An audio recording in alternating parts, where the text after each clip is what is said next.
Hi, this is Jamin. Now we are gonna talk about pricing policies in economics.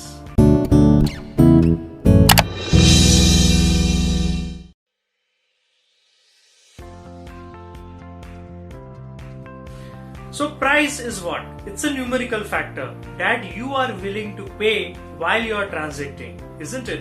So price मतलब हम जो रकम देते हैं प्रोडक्ट खरीदने के वक्त क्योंकि हमें वो प्रोडक्ट चाहिए. So price is a kind of a signal or an equilibrium between buying and selling or between demand and supply. So pricing में क्या होता है कि हम कस्टमर जब होते हैं और when we try to bind a product, so we always look at the pricing policy also, pricing factor also. But in this case, we are gonna understand from the side of supply that how pricing is set. So pricing policies क्या होती है? So policies यानी एक तरीके के rules जो suppliers set करते हैं प्रोडक्ट बेचने के वक्त. सो प्राइसिंग पॉलिसीज सबसे ज्यादा दो इंपॉर्टेंट टाइप की होती है और जो सबसे ज्यादा इंपॉर्टेंट होती है. एक होता है मार्जिनल कॉस्ट प्राइसिंग, दूसरा होता है फुल कॉस्ट प्राइसिंग. सो मार्जिनल कॉस्ट प्राइसिंग में क्या होता है कि वो प्रोडक्ट बनाने में लेबरर्स का प्राइस लगा हो या उस पर कोई फिक्स कॉस्ट नहीं इंक्लूड होता हो या हमको सिर्फ वो प्रोडक्ट को बेचना हो, निकालना हो, तब जाकर हमको एक मार्जिन सेट करते हैं, एक पॉइंट सेट करते हैं और तब जाकर हम ये प्रोडक्ट को बेचते हैं. और फुल कॉस्ट में क्या होता है जब आप सब चीजों को इंक्लूड करते हो, जो जो फैक्टर्स इन्वॉल्व है in making of that particular product, that also includes the cost of the labor, electricity, inventories, etc. That is called full cost pricing. So यहाँ पर हम थोड़ा इंग्लिश में आपको एक्सप्लेन कर देते हैं. That in marginal cost pricing, the benchmark cost for each outcome is the cost required to produce it. The cost here will not include fixed cost. Okay, it will be variable cost. जो अलग अलग चीजें हैं, जो factors of production होती है, जो factors of consumption distribution होती है, वो यहाँ पर आके थोड़ा बहुत इंटरफेरेंस कर देती है. फिर जैसे कि रेंट पेमेंट आ गया आपका, उसमें प्रोडक्शन का जो भी आपका इंक्रेंस कॉस्ट होता है वो उसमें इंक्लूड हो जाता है. फिर marginal cost, also remember guys, is the cost of the labour, material and other direct inputs for producing that particular item. So इसके अंदर क्या होता है कि जो भी बिजनेसमैन है वो लोग पहले ये डिसाइड करते हैं कि इसका प्राइस क्या सेट करें, फिर वो प्राइस तक वो लोग प्रोड्यूस करके वो लोग बेच देते हैं. तो इसमें क्या होता है कि under marginal cost pricing the business decide how much to produce and then they set the price based on the marginal cost of the last product until it is produced.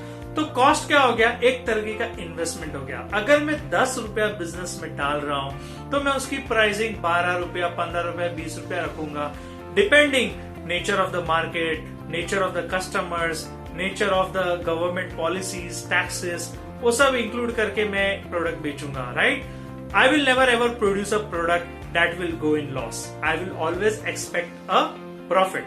So in this case what happens is I try to set a margin, okay? I try to set a point, okay? And I will try to sell all my products up to 10 point. अगर उससे ज्यादा हो जाता है, then it falls under the category of full cost pricing में. So what happens in the full cost pricing is that everything that is included in making of that product is called as full cost pricing. जो जितना भी पूरा cost है, मैं उसको as it is price में multiply करूंगा. But marginal में क्या होगा कि I will try to adjust, I will try to only include labor cost and I will try to include inventory cost, बाकी का I will let it go. ये सब कब होता है, बिजनेस डिसीजंस के ऊपर. ये सब कब होता है, कंपटीशन के ऊपर. तब जाकर ये सब वहां पर प्राइस डिस्क्रिमिनेट होता है. तो price discrimination is another important factor when it comes to pricing policies. आपने कभी देखा होगा कि आप कभी सलून में जाते हो, लोकेलिटी के ऊपर भी प्राइसिंग डिफर करती है, सलून की ब्रांड के ऊपर भी डिफर करती है.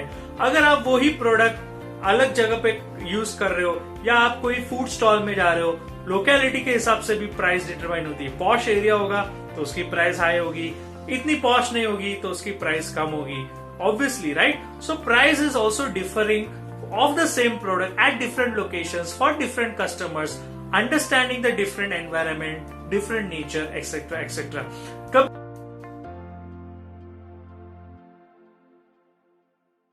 कभार जेंडर को लेके भी प्राइस डिफरेंट होता है. For example some products, yes there is some concession for women than men, right, in order for ladies to use certain products, or maybe to determine them to be more economically healthy enough, or to get entangled in economic participation. Tax को लेकर आपने भी देखा रहेगा कि women pay less taxes than men, right, so that the government wants more working women to come out and benefited. कभी कभार as को लेकर भी प्राइसिंग फैक्टर डिटरमाइन होती है. For example senior citizens pay less when they are travelling, or there is some amount of concession for physically challenged, or maybe for senior citizens, या बच्चों को लेकर भी कभी कभार कंसेशन रहता है, तो pricing will differ there. Quality के ऊपर भी होता है, right, quality comes at a price. There's a saying in economics and English. So quality comes at a price. अगर क्वालिटी अच्छी है प्रोडक्ट की तो प्राइस विल बी विलिंगनेस भी रहेगा.